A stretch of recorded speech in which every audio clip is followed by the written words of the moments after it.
Good Saturday morning, everyone, and welcome into today's daily Bible reading for August the 5th. Today, we're going to do a couple more chapters. We're going to be reading 1 Samuel chapters 28 and 29 together. We'll be looking at at least it's going to tease us a little bit with this real predicament that we see David finding himself in at the end of chapter 27 as he flees the promised land, as he flees Israel territory to go into the territory of the Philistines, and he is living in Ziklag, and he is going out on these raiding missions with his men. He is framing those missions as if he is going into Israel territory and raiding his own people, but in fact, he is taking care of the pagans who are in the land. But again, he's framing it in that way to such a degree that Achish thinks that he has forsaken Israel and that he is now repulsive or contemptible in the minds of the Israelites because he's going up against his own people.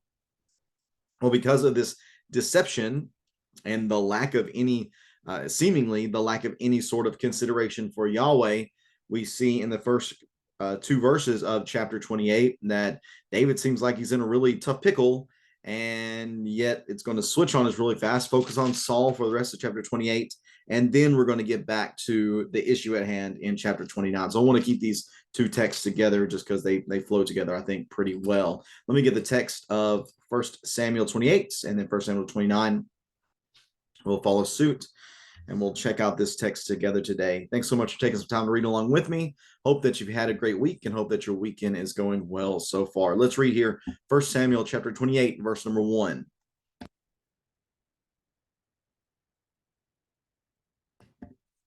1 Samuel 28, verse number 1. At that time, the Philistines gathered their military units into one army to fight against Israel.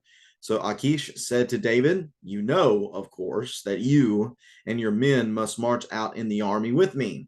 David replied to Achish, "Good, you will find out what your servant can do." So Achish said to David, "Very well, I will appoint you as my permanent bodyguard." By this time, Samuel had died.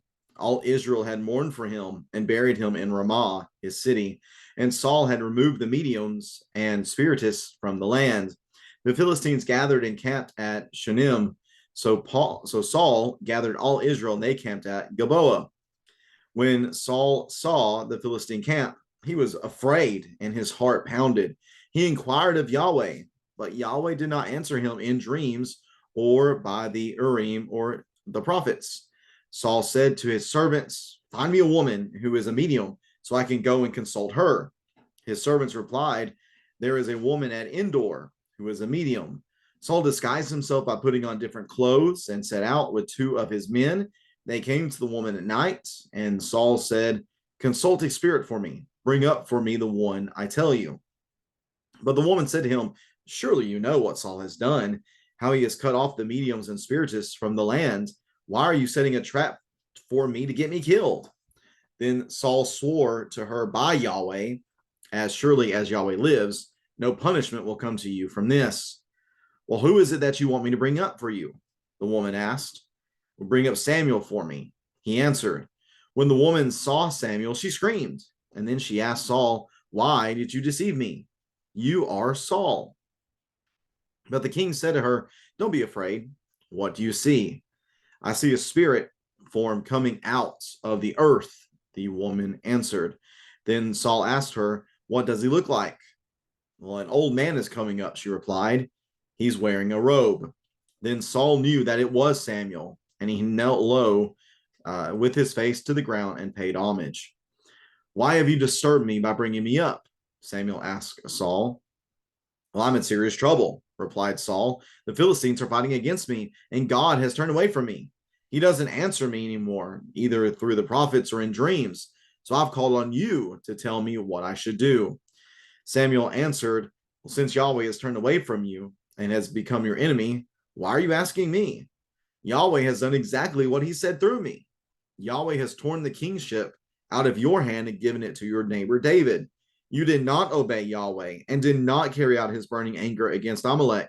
Therefore, Yahweh has done this to you today. Yahweh will also hand Israel over to the Philistines along with you. Tomorrow, you and your sons will be with me. and Yahweh will hand Israel's army over to the Philistines. Immediately, Saul fell flat on the ground. He was terrified by Samuel's words and was also weak because he had not eaten anything all day and all night. The women came over to Saul, and she saw that the woman, excuse me, came over to Saul and saw that he was terrified and said to him, "Look, your servant has obeyed you. I took my life in my hands and did what you want me to do. Now please listen to your servant. Let me set some food in front of you. Eat, and it will give you strength so that you can go on your way." He refused, saying, "I won't eat."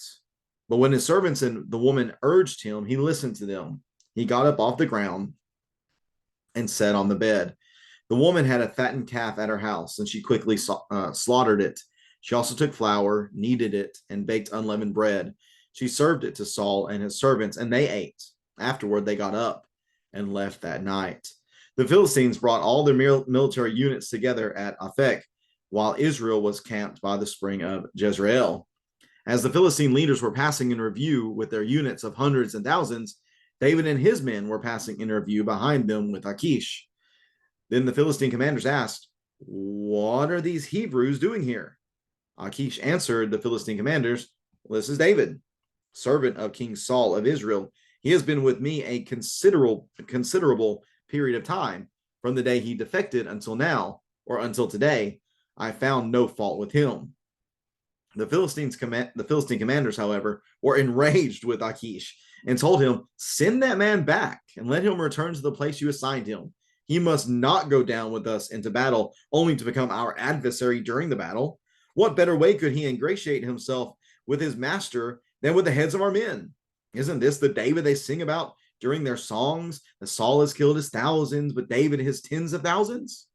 So Achish summoned David and told him, "As Yahweh lives, you are an honorable man. I think it is good to have you fighting in this unit with me, because I have found no fault with you from the day you came to me until today. But the leaders don't think you are reliable. Now go back quietly, and you won't be doing anything the Philistine leaders think is wrong." "Well, what have I done?" David replied to Achish. "From the first day I entered your service until today, what have you found against your servant to keep me from going to fight against the enemies of my lord the king?" Achish answered David, "I'm convinced that you are as reliable as an angel of God. But the Philistine commanders, they've said he must not go into battle with us. So get up early in the morning, you and your master's servants who came with you. When you've all gotten up early, go as soon as it's light." So David and his men got up early in the morning to return to the land of the Philistines, and the Philistines went up to Jezreel. And that is 1 Samuel chapters 28 and 29. Again, we pick up in 28 and we're thinking, "Who, buddy, how is David going to wiggle off the hook of this particular situation that he's gotten himself into?" That's what we see in verses 1 through 2. David, I mean, give him credit. He's really committed to the bit at this point. He is really committed to playing this role of, I'm on the side of the Philistines now. But then we're interrupted. And the author does this from time to time, kind of introduces something and then brings in a whole nother situation. You can see the camera if you're imagining watching this in almost a TV show or movie type of setting. Then the camera pans out from there and goes back over here to Israel and considers this situation from Saul's perspective. Because remember, the Philistines are getting ready to go up against Israel. So on the other side of the coin, you have Saul realizing that the Philistines are coming up against him and his armies, and he's freaking out about this.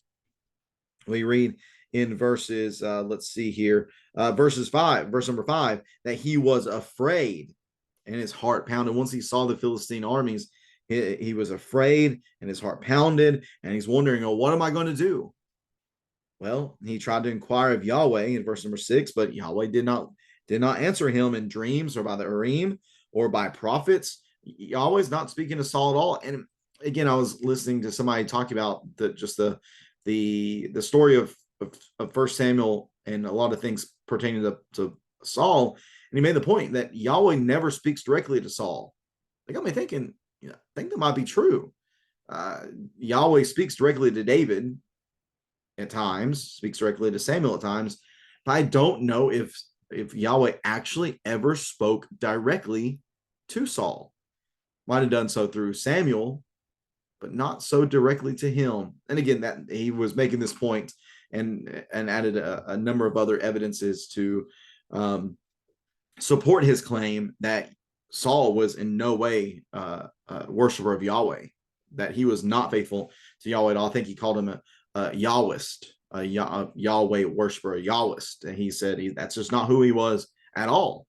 And again, the more I'm reading this and listening to his argument and looking at this, I don't see any excuse me, any consistent reason to believe that Saul ever was truly a worshiper of Yahweh. The evidence just doesn't seem to lead to that conclusion. So it makes sense why Yahweh would never speak directly to Saul. So Saul's freaking out. He doesn't know what to do. So he ends up having to ask, find me a medium. Well, what's the problem with that? Just from a practical perspective. Well, the problem here is that Saul has previously in verse number 3, it says that he's removed the mediums and the spiritists from the land. And I'm curious, I don't know the answer to this, but I wonder what Saul's motivation was for doing this.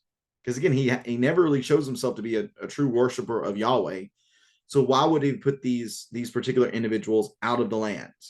This is something that was supposed to be done. Deuteronomy 18, 10, 11, and a couple other places. Leviticus 19, Leviticus 20 all speak about Israelites are not supposed to participate in this type of activity. But I wonder why it is they put them out of the land. Also remember that Samuel's dead at this point. That's mentioned in verse number 3. So he's desperate. He doesn't know where to turn.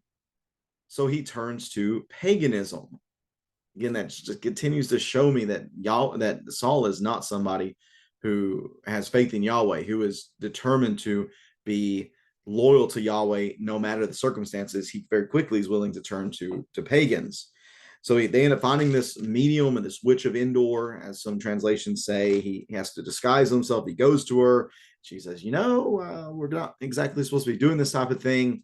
Don't you know that Saul sent us out of the land? And then ironically, really, it's almost peak comedy. Saul says in verse 10, well, as surely as Yahweh lives, no punishment will come to you. Again, the irony is very thick here. She says, okay, well, who do you want? He says, I want Samuel. She brings forth Samuel. She's freaked out that it is Samuel. She's freaked out that it's Saul and all of this stuff. She's just totally freaking out. And he says, don't worry, it's okay. We're good here. He investigates, makes sure that it is Samuel. And then there begins some communication. So the communication begins in verse number 15, where Samuel asked Saul, why have you disturbed me by bringing me up? Now, my question, again, and I don't know the exact answer to this, is from verses 15 through 19. From 15 through 19, is this a conversation that Saul is having directly with Samuel? Or is all of this being spoken through the medium? I'm not sure. I'm not sure if this was some sort of vision or trance that the medium saw. I mean, the language, the way it's mentioned in verses 13 and 14 seems that this is something that that Samuel's only someone that the medium is seeing. So is that how it was, or did Samuel's disembodied spirit, because that's what we're talking about here. We have here a spiritual being that has appeared, Saul's or Samuel's essence as a spiritual being now separated from his physical body. Now that he is in this form, is that something that Saul can see or know? I just don't know. That's something, again, to think about with this text. But with this whole discussion that takes place between Samuel and Saul, Saul says, hey, Yahweh's not listening to me. He's not talking to me. I've got to figure out something to do. So next best thing I can think of is try to bring you back. And Samuel's response to him is, Saul, none of this should surprise you. It should not surprise you at all that Yahweh's not speaking to you, that he's not communicating with you, that he's not seeking to lead you, because you've rejected him. Everything that you've done has led to this point where he has kept his word, that the kingship has been taken from you. You did not obey him. You did not carry out his commands against Amalek. Therefore, that's why Yahweh's not speaking to you. And in fact, here's really part of the pun, but the nail in the coffin is Yahweh will also hand over the Israelites to the Philistines along with you tomorrow you and your sons will be with me, and Yahweh will hand Israel's army over to the Philistines. What does that mean? That you and your sons will be with me, that you're about to die. Tomorrow you will be dead. You will join me in the place of disembodied spirits. Of course, you hear that. Saul hears that, just falls flat on the ground. He came into this terrified. He came into this afraid, and now he's terrified. He won't eat anything, the text tells us that he hasn't eaten anything, so he's very weak on top of all of it. And the woman comes over to him, sees his state, and says, listen, I've done what you asked me to do. Now let me tell you something. Let me get you something to eat. Because again, this is still the king. He's an important person. So it seems that she has some natural care and concern for Saul. But he doesn't want to. He doesn't want to eat. But his servants and the woman continue to urge him to eat. And eventually he does. She has a fatted calf that she slaughters. She makes some bread for him. And then verse 25, she served it to Saul and his servants, and they ate. Afterward, they got up and left that night. This is, you might say, Saul's last supper. But here's the difference. As, of course, whenever you say last supper, you think about Jesus and his last supper with his disciples. But the difference is that there was hope in the future for Jesus. That, he might have to, he's getting ready to experience something that is just very unenjoyable, painful, difficult to experience. But there was going to come the morning and resurrection 3 days later. But with Saul, that's not the case. They got up and left at night. There's only darkness ahead for him. And again, this is all a culmination of his continued rejection of Yahweh. So when I say, well, he's looking for God now. Well, yeah, but whenever God didn't listen, he just gave up and turned to paganism. That's not good. Again, I'm just having a hard time seeing where Saul has really any redeeming qualities about him as not just king, but as someone who should, as an Israelite, show covenant loyalty to Yahweh. That just doesn't seem to be something that's really ever present within the story at all. But again, let's think about it. It does not seem, again, that he was supposed to be the king. He was not a part of God's desired plan. Now, he came onto the scene, and God did choose him. God did anoint him, but it was because the people demanded a king. They wanted things on their time, not on God's time. So they got the king they not needed, but they deserved. A king like them, someone who is not faithful to God, someone who did not show loyalty to the covenant whatsoever. So we now know, according to this text, that Saul's days are numbered. Maybe day is numbered. Hours only are left for him. So we'll see that as we continue on here in the text. Going into verse 1 of chapter 29, we see now the pickup from chapter 28, verse number 2. Just remember, we see the Philistines going out to war to fight against Israel. And Achish says to David, you and your men, you're going to go with me because you're great warriors. And David says, all right, good. Now you can see exactly what we can do. Again, David's really committed. He's committed to the bit here. The Philistines, again, they camp. They are going through their numbers to make sure they're ready for war. David and his men are with Achish, but the other Philistine commanders, they're wondering, hey, Achish, what are these Hebrews doing here? We're about to go fight Hebrews, and you have Hebrews in your number. And Achish says, well, David's been with me for a minute.